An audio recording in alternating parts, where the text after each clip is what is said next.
A paz do Senhor Jesus Cristo, sejam todos bem-vindos ao nosso canal. E neste vídeo eu quero falar um pouquinho sobre a lição de número 12, a conduta do crente em relação à família. A gente vai abordar um pouquinho nesse vídeo aí o que Paulo disse lá escrevendo aos Efésios no capítulo 5, dos versos 22 até o capítulo 6, verso 4, onde Paulo faz uma abordagem no que tange a união e o papel da família na igreja. E para começar a gente vai estar vendo o nosso texto áureo que diz: por isso, deixará o homem seu pai e sua mãe, e se unirá à sua mulher, e serão dois numa carne. Efésios 5, 31. A nossa verdade prática diz: Deus estabeleceu o casamento monogâmico, heterossexual e indissolúvel, isso é, a instituição da família para a glória do nome dele.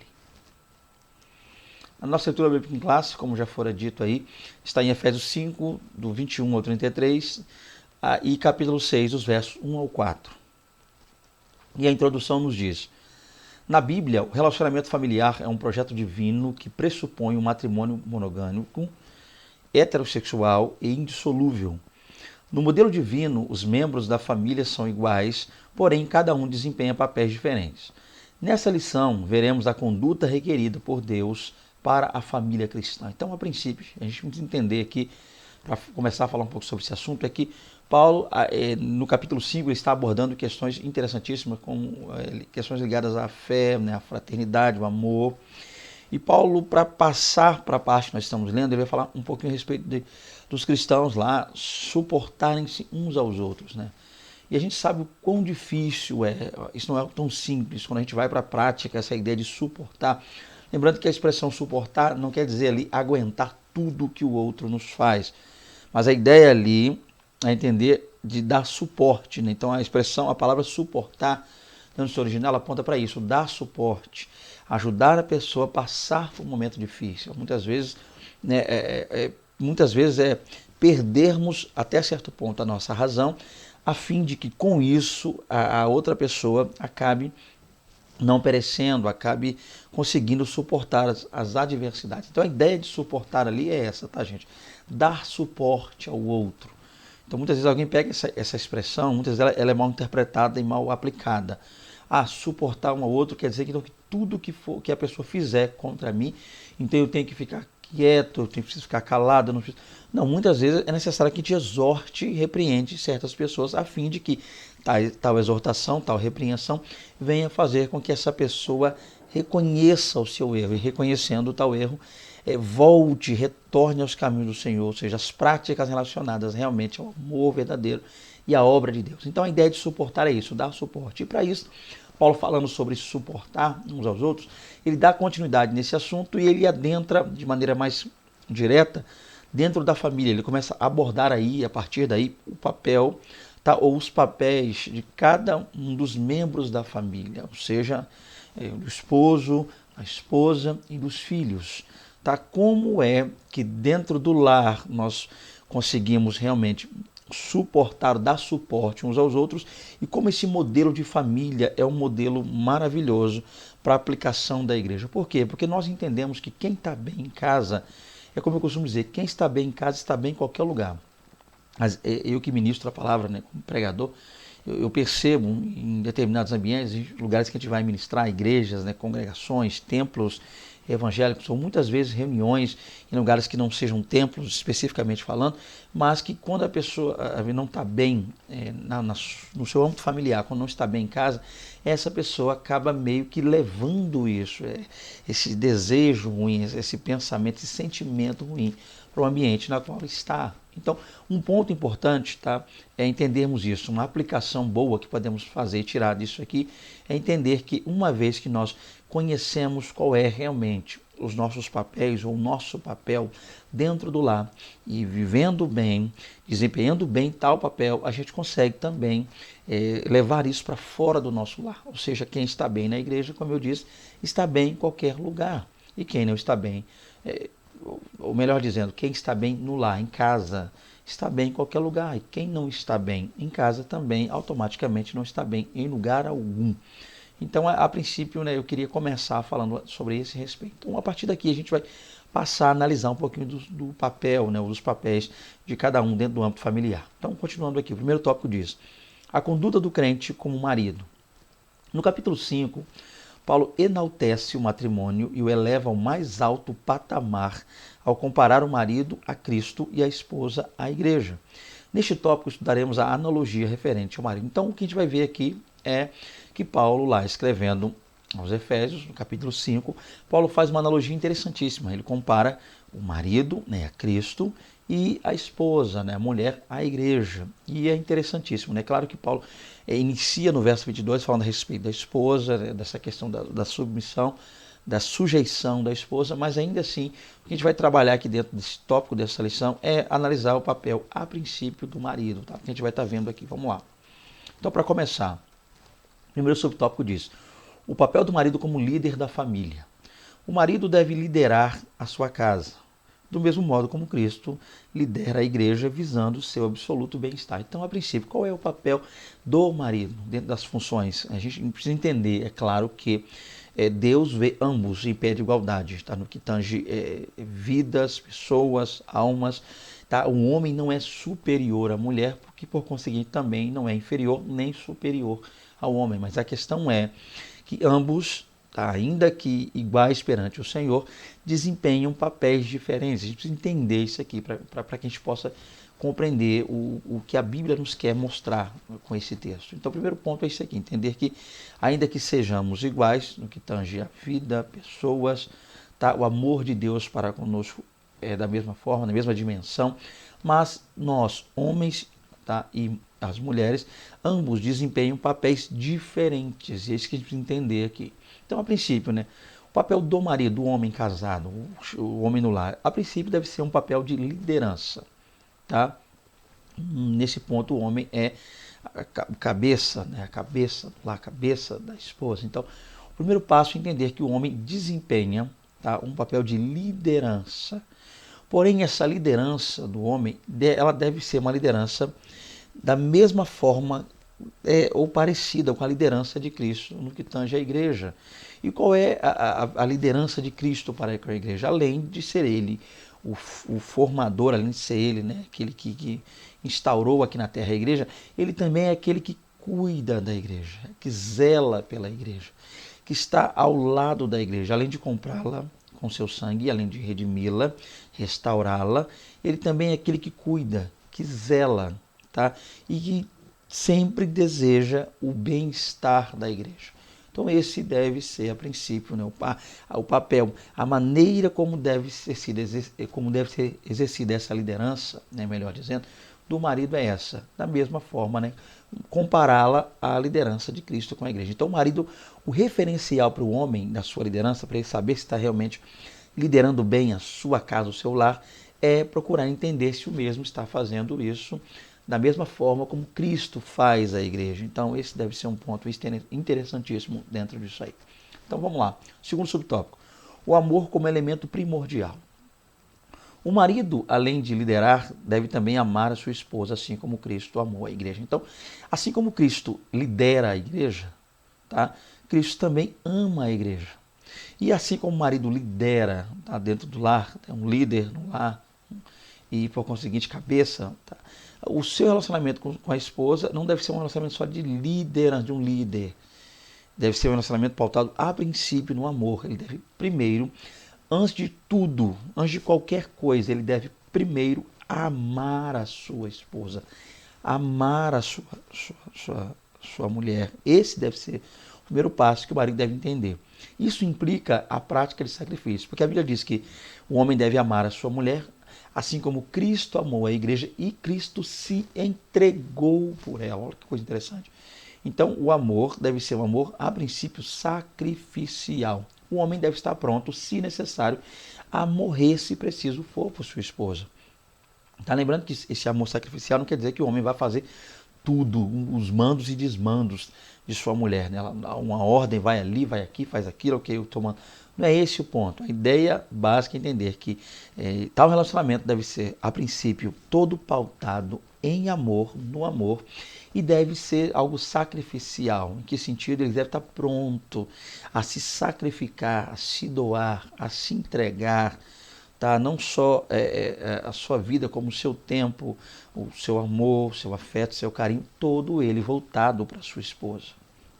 Assim, a igreja foi atraída para Cristo por meio do amor e não por ameaças ou imposição autoritária. Então, lembrando que o amor do marido, né, do homem, do marido, para com a esposa, é idêntico, ou deve ser pelo menos idêntico, essa é a visão com o amor de Cristo pela igreja. A gente precisa entender também que a igreja ama a Cristo e esse amor não é um amor pautado em questões ligadas a medo.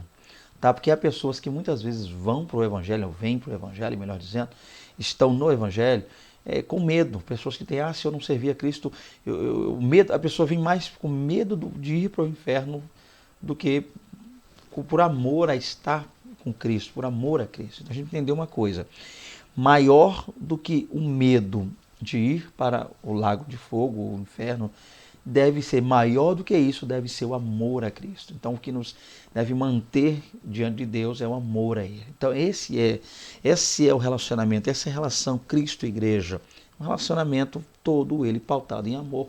Por amor Cristo veio ao mundo, por amor Cristo se entregou, por amor Ele ressuscitou. Tudo isso por amor a nós, por amor ao seu povo, por amor à sua igreja. Por conseguinte, a sua igreja o obedece, a sua igreja sujeita-se a Ele, a sua igreja o adora, o serve. Tudo isso pautado nesse mesmo amor. A base de tudo isso é reciprocidade, entender que Cristo nos ama e nós também, por sermos por Ele amados, o amamos e somos submissos a Ele. Esse deve ser o ponto primordial e que o homem precisa entender a fim de que seu relacionamento com sua esposa seja um relacionamento duradouro, tá? Ele precisa liderar, mas essa liderança deve ser pautada em amor. Porque o homem que ama, ele vai liderar a sua casa, tudo voltado para o bem-estar da sua família, né? E mais propriamente dito, conforme a lição, da sua esposa. Esse deve ser o ponto principal aí. O cuidado do marido à esposa. Então, essas ações de cuidado não se limitam apenas a provisões materiais. Então, o primeiro passo, esse amar aí é cuidar. E esse cuidar quer dizer o quê? O marido só deve dar à esposa, entregar à esposa, ceder à esposa provisões materiais.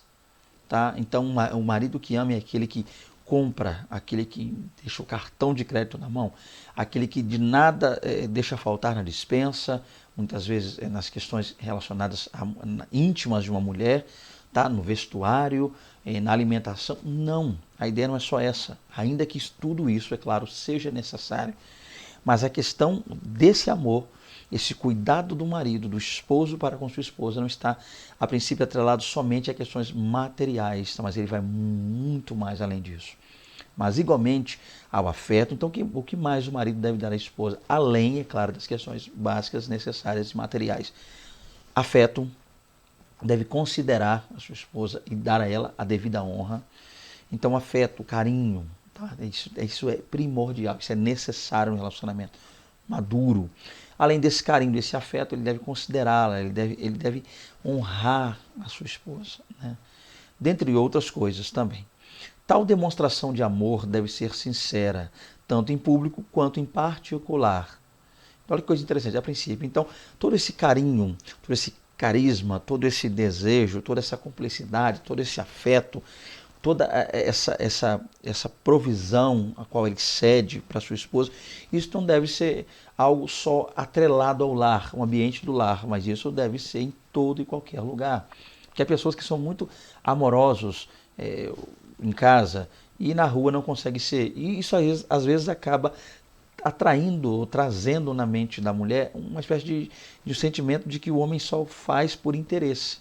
Um homem que não consegue expressar, externar o seu amor para com sua mulher em qualquer ambiente, ou muitas vezes só no ambiente do lar, ou em determinados momentos, lá, circunstâncias do lar, parece que ele só faz aquilo visando uma outra coisa. Então, a ideia básica é entender o seguinte: todo esse amor, todo esse carinho, toda essa ternura, toda essa atenção, toda essa gentileza, tá? Todo esse romantismo, ele deve passar, ceder os limites do lar. Ele deve também acontecer em qualquer ambiente, seja no trabalho, seja na escola, seja em qualquer lugar onde o marido estiver com sua esposa. Tá? Esse é o ponto. Então, às vezes acontece, o homem trabalha junto com a esposa, trabalham juntos. Ali, ainda que esteja um ambiente de trabalho, mas sempre que possível, o homem deve demonstrar o seu amor para com sua esposa. A mesma coisa na rua, na praça, no templo evangélico, na igreja, onde quer que esteja. A ideia básica é entender isso, não é algo só atrelado à casa. Tá? E de modo permanente enquanto ambos viverem. Então, isso deve ser ao longo de toda a vida. Não deve haver entre marido e mulher, entre homem e mulher, melhor dizendo, entre um casal, essa ideia de que no começo do namoro era algo mais fervoroso, com o passar do tempo isso vai se esfriando, até que por fim, quando chegam à melhor idade, aqueles que alcançam, é claro, isso esfria e se acaba, né? Como há pessoas que muitas vezes acham que só precisa ou só podem pegar, segurar as mãos uns dos outros quando está namorando. Os casou não precisa mais, beijo não precisa mais, carinho não precisa mais, carícia não precisa mais, toque não precisa mais e outras coisas mais que não preciso falar aqui nesse vídeo. É claro que isso é uma inverdade. Durante todo o tempo em que ambos viverem juntos, deve sim haver esse amor, esse carinho, tá? E outras coisas mais que são necessárias para o bom andamento do casamento, da união de ambos. Então, esse cuidado do marido para com a esposa é um cuidado, como a gente percebe aqui, que deve ocorrer ao longo de toda a vida de ambos, tá? Até que a morte os separe. Então, vamos para o segundo tópico aqui, a conduta da crente como esposa, a conduta da mulher crente como esposa. De acordo com a analogia paulina em relação ao matrimônio, a mulher casada é comparada à igreja de Cristo. Nesse ponto, veremos a conduta requerida da esposa cristã. Então, outra coisa interessante, dentro dessa analogia feita por Paulo, a gente já viu aqui alguma coisinha aí, Paulo também compara a mulher, além de comparar o marido, o homem, com Cristo, ele compara agora a esposa, a mulher, com a igreja de Cristo. Olha que coisa linda. A gente vai passar a ver, a partir deste tópico agora, como deve ser o comportamento, né, a posição da mulher dentro do casamento. A mulher cristã, a mulher que conhece o Senhor, que ama e adora o Senhor e o serve no casamento. Vejamos, pois. Vamos lá. Então, primeiro subtópico. O conceito da submissão cristã. Não se trata de uma sujeição irracional ao domínio de alguém, mas voluntária e de grata aceitação do amor e cuidado do marido. O que a gente está falando aqui? Que a ideia aqui? É claro que está relacionada, ela vou ler aqui na Bíblia, minha Bíblia está aqui do lado aberta, capítulo 5, verso 22. Vós, mulheres, sujeitai-vos a vossos maridos como ao Senhor. Então, o comportamento, é claro, dito ou descrito por Paulo aqui no verso 22, é o comportamento de submissão, sujeição. Então, é algo que não é tão simples assim de falar. Por quê? Porque nós estamos sofrendo muito, a nossa cultura hoje, né, a cultura atual, ela sofre muito com movimentos relacionados muitas vezes ao feminismo e coisas do tipo. Então, porque a gente tem hoje uma visão deturpada daquilo que deveria ser realmente o casamento, o comportamento homem e mulher. A gente tem hoje uma visão distorcida, deturpada, e isso muitas vezes faz com que as pessoas, ao nos ouvirem falar sobre isso, ou ao lerem a Bíblia no que tange esse assunto, acabem já chegando nesse ponto com um pressuposto voltado já para a questão atual. Então a gente precisa, primeiro, nos esvaziar de tudo isso aí e deixar com que Cristo, com seu amor, sua palavra, deixar que o Espírito Santo de Deus, deixar que o nosso Senhor adentre o nosso coração, nossa alma, nossa mente e nos dê a verdadeira interpretação, tá, do que realmente o Senhor quer dizer. Então, a princípio, submissão, sujeição. Então, o que seria essa sujeição da mulher? Como a gente já leu aqui, então não se trata de uma sujeição irracional. A princípio, a primeira coisa que você entender isso aqui. A mulher não vai se sujeitar ao homem de forma irracional, domínio, né, no caso de alguém, mas no caso aqui do homem.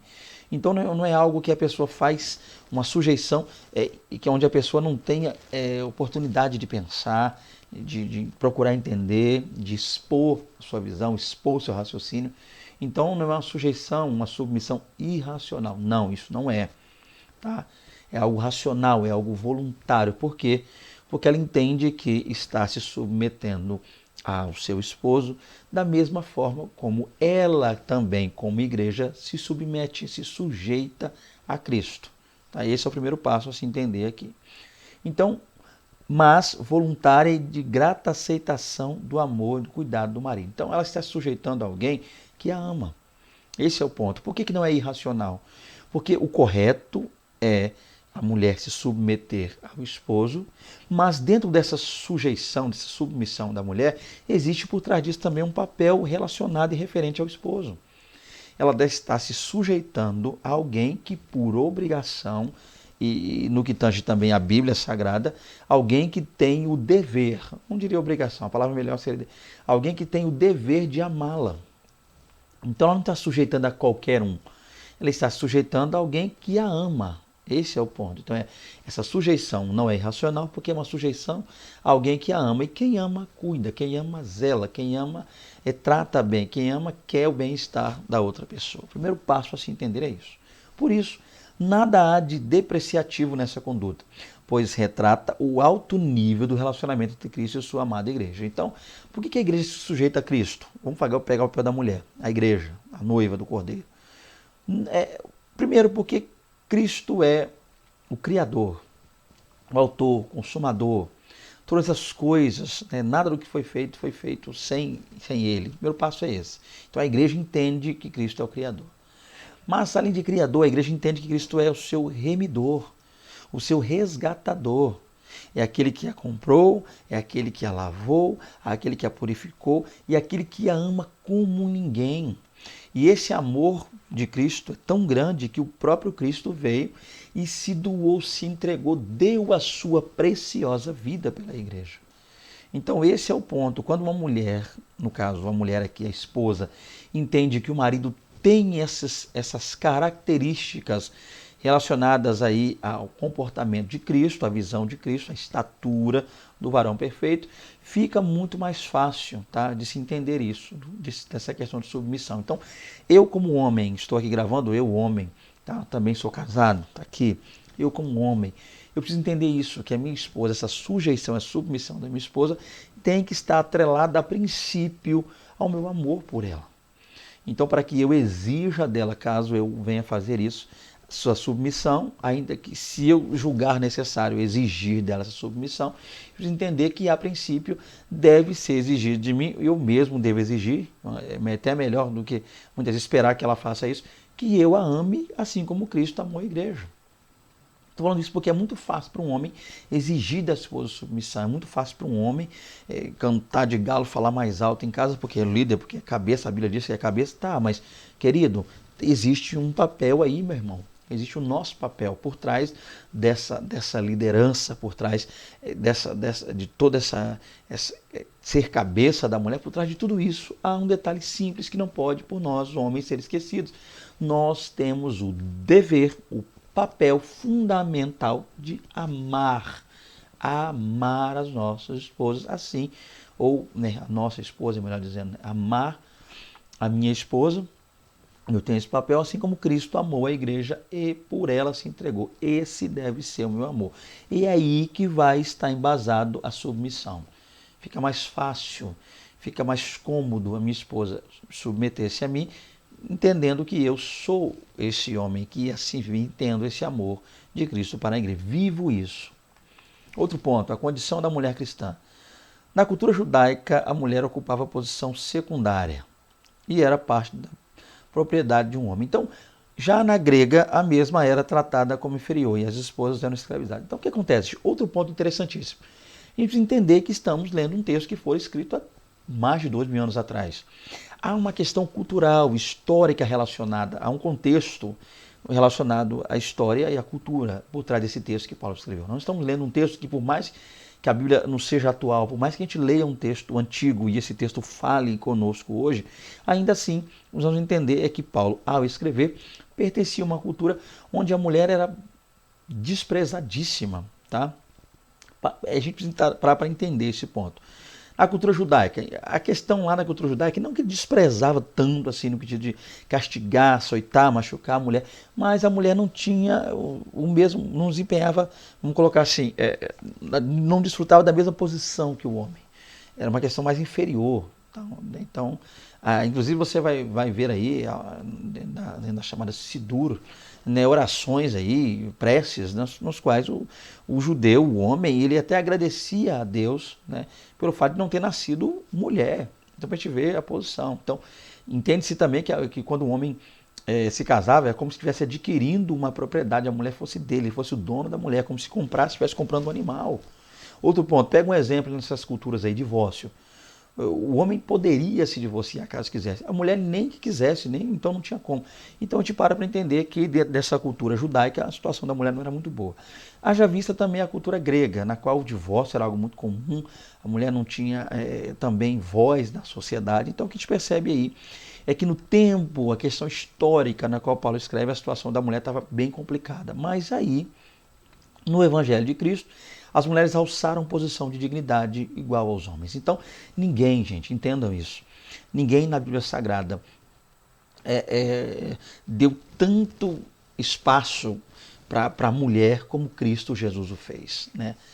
A vinda de Cristo revolucionou, a vinda de Cristo, que coisa linda, o ministério de Cristo, ele colocou a mulher num lugar onde a mulher jamais esteve anteriormente lá. A gente passa para analisar, ainda que a gente leia algumas coisas sobre mulheres abençoadíssimas do Antigo Testamento, estão em genealogia, mulheres profetizam, mas ainda assim, era algo muito esporádico, a gente não vê isso para todas as mulheres, mas quando Cristo Jesus começou o seu ministério, a gente vê realmente o papel fundamental, importante da mulher no ministério em Cristo. Então a ideia é que o cristianismo, ou seja, Cristo, ele traz a mulher para um patamar elevadíssimo. Glória a Deus por isso, igualando a mulher, tá? Ainda que em papéis diferentes, mas igualando a mulher como pessoa, como ser, tá? Ao homem. E isso é maravilhoso. Outro ponto aqui para a gente continuar. A reverência devida ao marido. Essa postura é demonstrada quando a esposa apoia e ajuda o marido em sua tarefa de liderar. Então, como é que a mulher demonstra ser reverente ao marido, essa reverência ao marido? É quando a mulher demonstra apoio, quando ela ajuda, tá? Quando ela está do lado ali. O homem está liderando a casa, liderando a família como cabeça, mas ele tem alguém que lhe dá esse suporte, que ele está ao lado dele. E isso mostra-nos a reverência, o amor, a submissão, a sujeição e o entendimento que essa mulher tem. É a famosa mulher sábia, né? Que a gente vê aí que a mulher sábia ela edifica. Provérbios 14:1, a mulher sábia edifica a sua casa. Então esse é o ponto da devida referência que a mulher, reverência que a mulher dá ao seu esposo. Significa que ela participa das decisões da família, porém não procede como opositora nem desautoriza a autoridade de seu marido. É aquela mulher que auxilia. E quando consultada pelo marido, né, quando ela tem a oportunidade de poder ajudá-la, tá? É aquela pessoa que chega, fala, participa das decisões, dá a sua opinião. Tá? Aquela mulher que, com toda a sua sutileza, com toda a sua gentileza, com todo aquele carinho, todo aquele jeito que só as mulheres têm, ela consegue fazer com que muitas vezes seu marido até mude de opinião. Ela não precisa se opor a ele, não é aquela pessoa rinchosa, aquela pessoa que se ira, não. É aquela pessoa que com todo jeitinho consegue fazer com que as coisas vão melhorar dentro do seu lar. E isso é maravilhoso. Isso é reverência.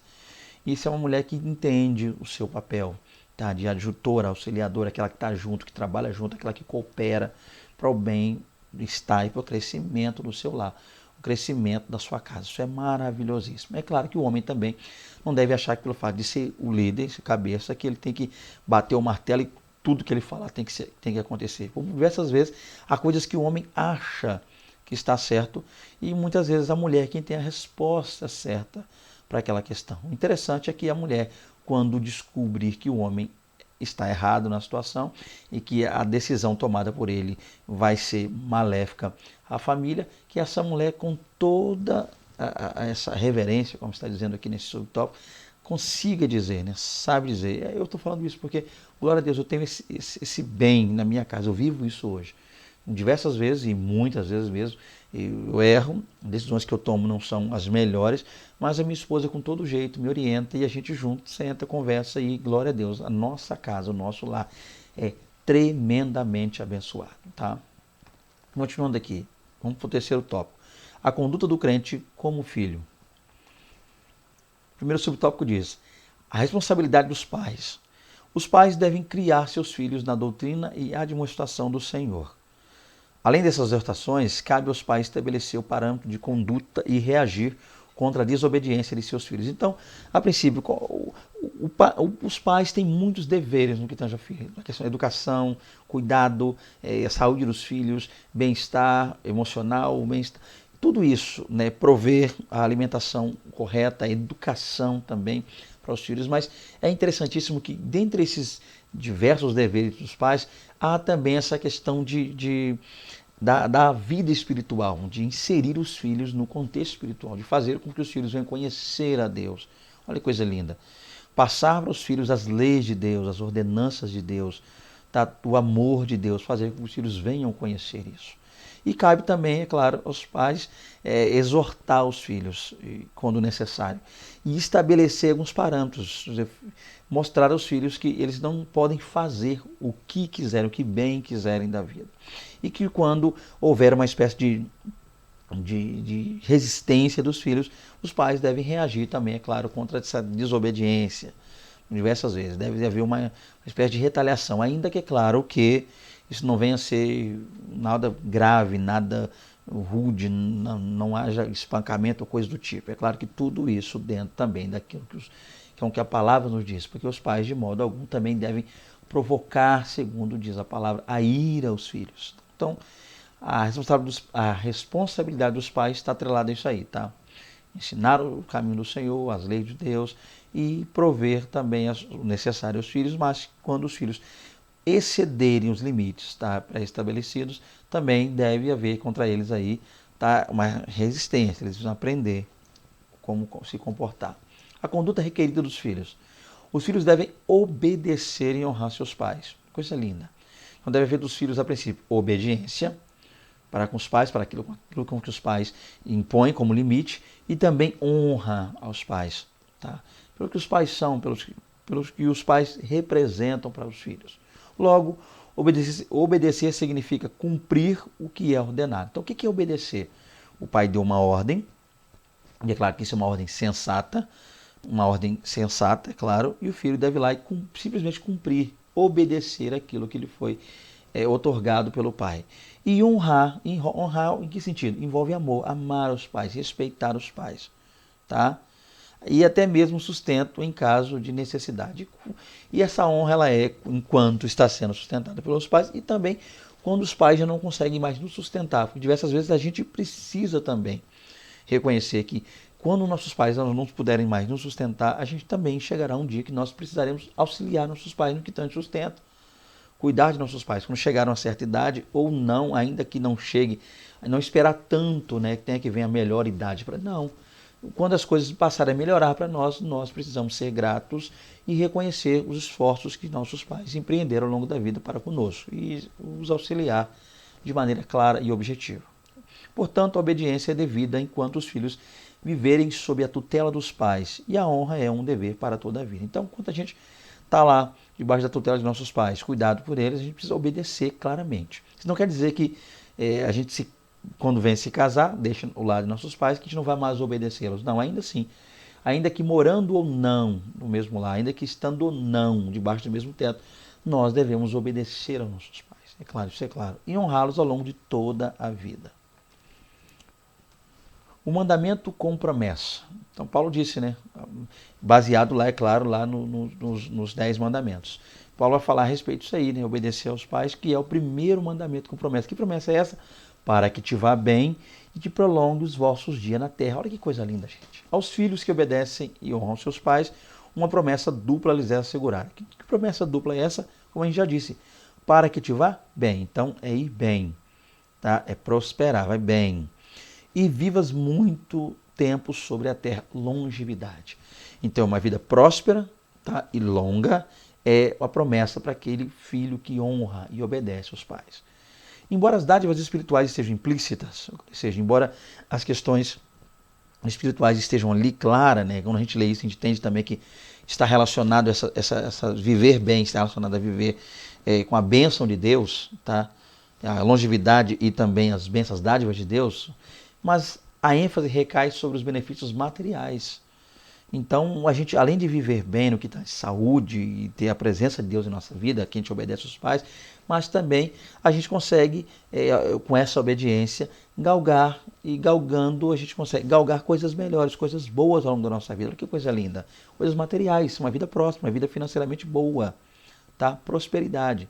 Significa que ao que obedecerem e honrarem seus pais, os filhos submetem-se ao arbítrio de Deus, que, segundo o beneplácito de sua vontade, os recompensa com benesses especiais. Então, olha aí, coisa linda. A gente obedece aos nossos pais, honra e obedece aos pais, e Deus ali, com sua glória, sua graça, segundo a sua maravilhosa vontade, os beneplácitos dessa vontade de Deus, ele nos recompensa, ele nos abençoa, nós, os filhos, ao longo de toda a nossa vida. Tá? Que maravilha. Então, concluindo aí, no modelo divino, todos os membros da família cumprem deveres específicos. Então, a ideia básica é entender isso aqui.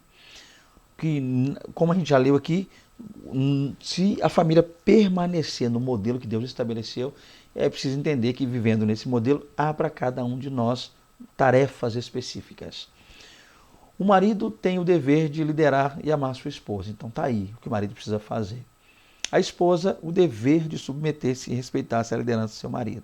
E, é claro, retorno, fecho falando o que eu havia dito lá, o marido, ok, tem o dever de liderar e amar. Assim como Cristo amou a igreja. Então ele é cabeça e ama. E a esposa submete esse cabeça e esse homem e respeita a liderança dele, que é pautada a princípio tudo em amor. Olha aí. Aos pais, o dever de educar os filhos segundo a Escritura. Então ambos, tá, o marido que ama e lidera, cuida, e a esposa que submete e respeita o seu marido, juntos cuidam dos filhos. Olha que coisa linda. Então eles educam os filhos segundo as Escrituras, segundo o que Deus nos tem. Aos filhos o dever de obedecer e honrar os pais. Enquanto isso, os filhos vendo o pai amando a esposa, né, caso a mãe, né? O filho vendo o pai amando a mãe, cuidando da mãe e vendo a mãe submetendo-se ao pai e honrando ao pai, os filhos automaticamente também passam a obedecer e a honrar esses pais. Olha que coisa linda, gente. Assim, o amor, o respeito mútuo e a prosperidade fazem parte da família que se porta conforme Deus planejou. Então, papéis específicos para cada um, mas dentro de cada um desses papéis também bênçãos que vão acompanhando a cada uma dessas classes de pessoas relacionadas à família, tá? Então, tá aí mais uma lição. Que Deus em Cristo nos abençoe. Como eu já disse aqui, um grande prazer estar com vocês. Eu sou Fernando Aquino, tá aí meu nome, tá aí o nosso contato. Sentindo de Deus de contactar-nos para o que você precisar, tá? Ministrações, se precisar de uma oração, precisar conversar com alguém nesse tempo difícil de pandemia, nós estamos aí também para isso. Basta nos enviar um zap. Se tiver alguma dúvida, de repente, algo que eu disse que não ficou muito claro, eis aí o nosso contato, tá? Vai ser um prazer atendê-los. Que Deus em Cristo vos abençoe. Até a próxima aula, querendo Deus, em nome de Jesus. Amém.